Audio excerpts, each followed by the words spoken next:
নমস্কার বন্ধুরা, রান্নাবান্না উইথ সিলভার চ্যানেলে আপনাদের সকলকে স্বাগত। আজকে চলে এসেছি আবার নতুন একটা রেসিপি নিয়ে। কি ভাবছেন আমি বানাচ্ছি আজকে ভেটকি মাছের ফ্রাই?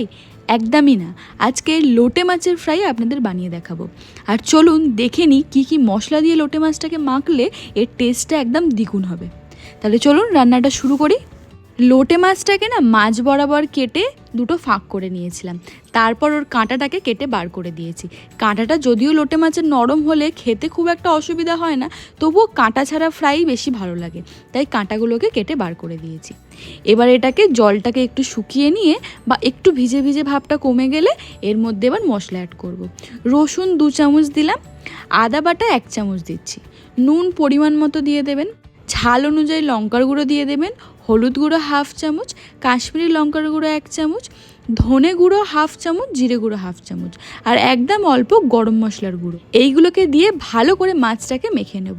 সুন্দর করে মাছটা মেখে নেবেন যাতে মশলাগুলো মাছের প্রতিটা কোনায় কোনায় পৌঁছে যায়।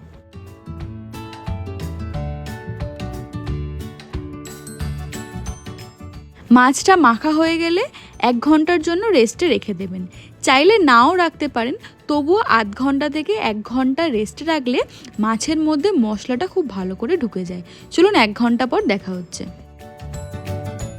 1 ঘন্টা পর দেখুন নিয়ে চলে এসেছি, একদম সুন্দর করে মাছটা ম্যারিনেট হয়ে গেছে। এবার এটার ওপর একটা কোটিং করব।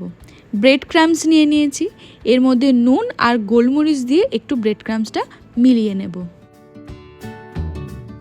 মাছটার যেহেতু গা ভিজে আছে, তাই জন্য ব্রেড ক্রাম্বসের ওপর দিলেই এর মধ্যে অটোমেটিক দেখুন ব্রেড ক্রাম্বসগুলো লেগে যাচ্ছে। তাই ডিমের মধ্যে কোটিং করার দরকার নেই, শুধুমাত্র ব্রেড ক্রাম্বসে কোটিং করলেই এনাফ। এবার সমস্ত মাছগুলোকে চলুন ব্রেড ক্রাম্বসে কোটিং করে নিই। এটা কিন্তু বানাতে খুব একটা বেশিক্ষণ সময় লাগে না, গরম ভাতের সাথে খেতে কিন্তু খুব ভালো লাগে, বা ইভিনিং স্ন্যাক্সেও কিন্তু এগুলো বাড়িতে বানিয়ে নিতে পারেন। চটজলদি হয়েও যায় আর খেতেও ভালো হয়।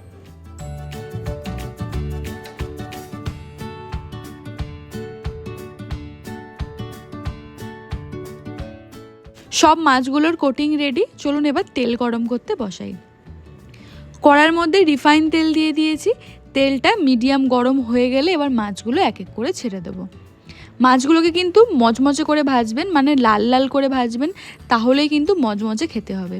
যেহেতু লোটে মাছ একটু নরম হয় আর একটু লতলতে টাইপের হয়, তাই জন্য যতক্ষণ না লাল করে ভাজবেন ততক্ষণ কিন্তু ঠিক ফ্রাইয়ের মতো টেস্ট আসবে না।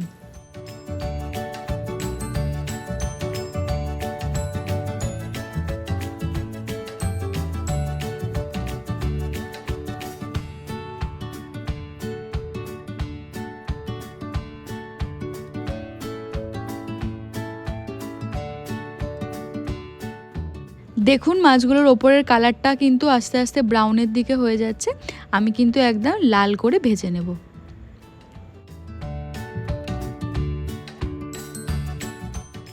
মাছটা ফ্রাই হতে হতে ততক্ষণ চলুন আপনাদের সাথে একটু আলাপ করে নিই। আমাকে কিন্তু কে কোথা থেকে দেখছেন জানাতে কিন্তু কমেন্টসে একদম ভুলবেন না।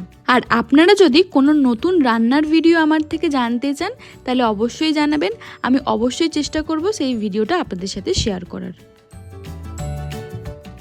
দেখুন সুন্দর লাল করে ভেজে নিয়েছি, ওপরটা ব্রাউন হয়ে গেছে।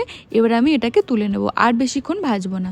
মাছগুলোকে ঝটাপট তুলে নিয়ে বাকি মাছগুলোকেও চলুন ঝটপট করে ভেজে নিই।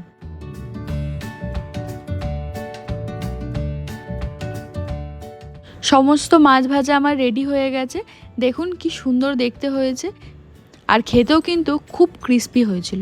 বাড়িতে আপনারা এটা কিন্তু ট্রাই করতে পারেন, দুপুরে ভাতের সাথে বা ইভিনিং স্ন্যাক্সে দুটোতেই কিন্তু একদম জমে যায়। আজকের ভিডিওটি ভালো লাগলে একটা লাইক, কমেন্টস অ্যান্ড শেয়ার করে দেবেন। পাশাপাশি বাড়িতে যদি এই রেসিপিটি বানান আমাকে কিন্তু জানাতে একদম ভুলবেন না কেমন হয়েছিল। আজ তাহলে এখানেই বিদায় নিচ্ছি, পরে দেখা হবে নতুন কোনো এক ভিডিও নিয়ে।